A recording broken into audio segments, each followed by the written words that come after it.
चलिए दोस्तों, तो आज हम फिर आपको ले चलते हैं कुछ और इम्पोर्टेंट हिस्ट्री के क्वेश्चन से, जिसकी आपको प्रैक्टिस सेट चल रहा है। इसका प्रैक्टिस सेट नंबर 4 है, जहाँ पे अच्छे अच्छे एमसीक्यूज आपको मिल रहे हैं लगातार। और इनको देखते रहिए, कभी कभी वीडियो मिस हो जाती है किसी रीजन की वजह से, अगर बिजी रहता हूँ तो। ठीक है, बाकी बहुत ध्यान से देखिए। चलिए हम क्वेश्चन शुरू करते हैं। विजयनगर शासक कृष्णदेव राय के कार्य अमुक्ता माल्यदा में थे, किससे संबंधित है, यानी किस भाषा में थे, पूछा गया ये। तेलुगु में, संस्कृत में, तमिल में या फिर कन्नड़ में। तो आपको पता है कृष्णदेव राय के कार्य जो है अमुक्त माल्यदा किसमें थे, तो वो संबंधित है आपके तेलुगु से। ध्यान रखिएगा, इंपॉर्टेंट है, पूछा जाता है। भारत के गवर्नर जनरल के कार्यालय में वायसराय की उपाधि पहली बार कब जोड़ी गई थी?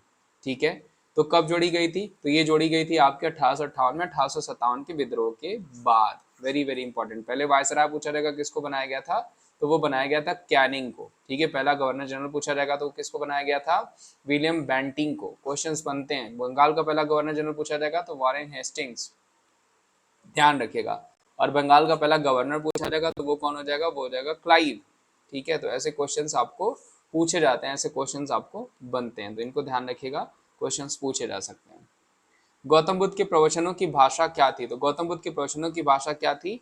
वो थी पाली। और इनके प्रचार प्रसार का केंद्र क्या था? तो वो हो जाएगा आपका मगध। ध्यान रखिएगा, बचपन का नाम इनका क्या था? सिद्धार्थ। फादर का नाम क्या था? सिद्धोधन।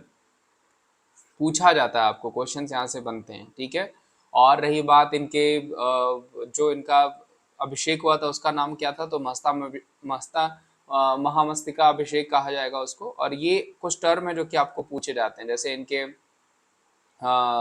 गृह त्याग को महाविनिष्क्रमण कहा गया था, वो भी पूछा जा सकता है आपको। गृह त्याग को क्या कहा गया था?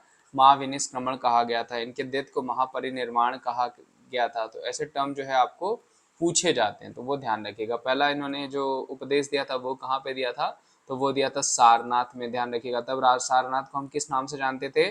ऋषिपत्तनम के नाम से जानते थे। ये वाराणसी काशी में स्थित है। तब ये जो है हाथी के दांतों के लिए जो है काफी ज्यादा फेमस था। हाथी के दांतों के लिए काफी ज्यादा फेमस था, तो ये भी आपको टर्म पूछा जा सकता है। तो बेसिकली इनकी प्रवचनों की भाषा क्या थी? पाली। सबसे अधिक प्रवचन कहाँ पे दिए थे? तो श्रावस्ती में दिए थे, ये पूछा जाएगा। पहला मैंने आपको अभी बता ही दिया कि सारनाथ में दिया था। तो ऐसे क्वेश्चन इनसे संबंधित बनते हैं।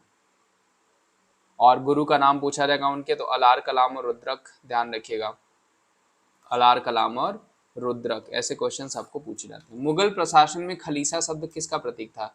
संपूर्ण शाही प्रतिष्ठान का। भूमि का स्वामित्व सम्राट के पास था। धार्मिक भूमि अनुदान सम्राट के पास था। धार्मिक वहां वह भूमि जो शाही खजाने के लिए राजस्व एकत्र किया जाता था। तो किससे संबंधित हो जाएगा? वो हो जाएगा भूमि स्वामित्व के स्वयं सम्राट के पास था। साप्ताहिक कॉमनवेल्थ किसके द्वारा स्थापित किया गया? पूछा गया न्यूज़पेपर साप्ताहिक कॉमनवेल्थ किसके द्वारा? तो ध्यान रखिएगा, ये चलाया गया आपका एनी बेसेंट के द्वारा। कॉमनवेल्थ पूछा जाता है। जबकि मराठा पूछा जाएगा आपको, केसरी पूछा जाएगा आपको, पूछा जाता है तो वो कौन हो जाएंगे? बाल गंगाधर तिलक। लीडर पूछा जाएगा तो मदन मोहन मालवीय। तो ऐसे क्वेश्चंस आपको बनते हैं। उपनिषद क्या है? हिंदू दर्शन का एक स्रोत है, प्राचीन हिंदू कानूनों की पुस्तकें हैं, मनुष्य के सामाजिक व्यवहार पर पुस्तकें हैं, ईश्वर से प्रार्थना। तो जो सही आंसर हो जाएगा वो हो जाएगा हिंदू दर्शन के स्रोत। अलाउद्दीन खिलजी के शासनकाल में दो सिद्धांत स्मारक, कामा मस्जिद और जामा और कामा मस्जिद में जामा और अलई का दरवाजा निर्माण कराया गया था। कहाँ पे कराया गया था? तो ये कराया गया था आपका दिल्ली में। ध्यान रखिएगा, पूछा जाता है। एक नंबर का क्वेश्चन यहाँ पे बनता है। और इसके गुलाम का नाम मलिक गफूर, ये भी पूछा जाता है आपको। ठीक है, जिसको हजार दिनारी भी कहा जाता था। क्या कहा जाता था? हजार दिनारी भी कहा जाता था। तो कभी कभी पूछा जाता है कि हजार दिनारी किसे कहा जाता है।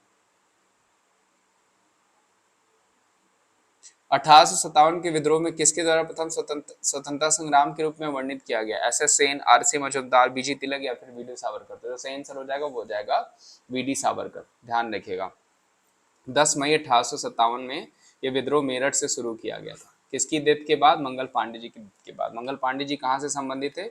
बैरकपुर छावनी से संबंधित थे।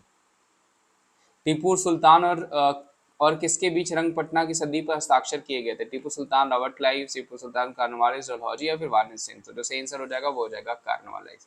ध्यान रखिएगा, परमानेंट सेटलमेंट के लिए जाना जाता है कॉर्नवालिस को। वेरी वेरी इंपॉर्टेंट, एक नंबर का क्वेश्चन बनता है।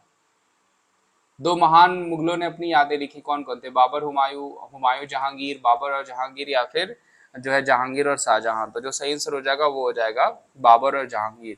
ठीक है, बाबर ने बाबर नामा लिखा था, ध्यान रखिएगा, जहांगीर और बाबर दोनों ने जो है अपने मेमोइर्स लिखे, तो क्वेश्चन यहाँ से बनता है, ठीक है। जबकि हुमायूं बेगम पूछा जाएगा हुमायूं नामा किसने लिखा था, तो गुलबदन बेगम ने लिखा था, जो कि इनके सिस्टर के द्वारा लिखा गया था। और हुमायूं की डेथ कैसे हुई थी, तो दीन पनाह की सीढ़ियों से गिर करके, ठीक है। और बाबर को दूसरी बार कहाँ दफनाया गया था, तो वो दफनाया गया था काबुल में। मैंने बताया आपको क्यों, क्योंकि आपको पूछा जाता है, ठीक है। विशाखा दत्त ने अपने काम में समुद्रगुप्त की मृत्यु के बाद की घटना का चित्रण किया है, मतलब उनके किस राइटिंग में, मुद्रा राक्षसम में, देवीदास देवी चंद गुप्ता, या फिर मक्षकेटिकम, या फिर मालिका के मित्रम। तो जो सही आंसर हो जाएगा वो हो जाएगा मुद्रा राक्षसम। हालांकि अशोक के कई पुत्र थे, शिलालेखों में केवल एक उल्लेख है जिसका उल्लेख किसी अन्य स्रोत में नहीं है, वह कौन है, तो वो हो जाएगा तिबरास। ध्यान रखिएगा, अशोक जो है पहले जैन धर्म से संबंधित थे, बाद में ये जो है कि बौद्ध धर्म से संबंधित हो गए, और इन्होंने अपने जो है कि मारकाट यानी लड़ाई झगड़ा भी छोड़ दिया था, युद्ध भी छोड़ दिया था कलिंग युद्ध के बाद। तो क्वेश्चन पूछा जाता है आपको, ठीक है, तो ये ध्यान रखिएगा। 788 ईस्वी की साल हिंदू धर्म के लिए अच्छा था, क्योंकि उसी वर्ष शंकराचार्य का जन्म हुआ, अंतिम बौद्ध राजा हर्षवर्धन का निधन हो गया, समुद्रगुप्त हिंदू धर्म में परिवर्तित हो गया, सभी मुस्लिम आक्रमणकारियों को पराजित किया गया। जो सही आंसर रहेगा उसी वर्ष शंकराचार्य का जन्म हुआ था। पोरस जिसने सिकंदर का प्रबल प्रतिरोध किया, वो क्षेत्र किस नदी के बीच स्थित था, तो वो कौन सा हो जाएगा दोस्तों, आपको पता है, झेलम और चिनाब। झेलम नदी के किनारे ही जो है हाइडेस्पिच का युद्ध भी हुआ था, जो कि सिकंदर और पोरस के बीच हुआ था। उज्जैन के राजा विक्रमादित्य ने किस पर अपनी विजय की समिति में 58 ईसा पूर्व में विक्रम संवत की स्थापना की थी, तो वो हो जाएगा आपका कुषाण। उज्जैन के राजा विक्रमादित्य ने 58 ईसा में विक्रम संवत की शुरुआत की थी, और वो किसान हो गए।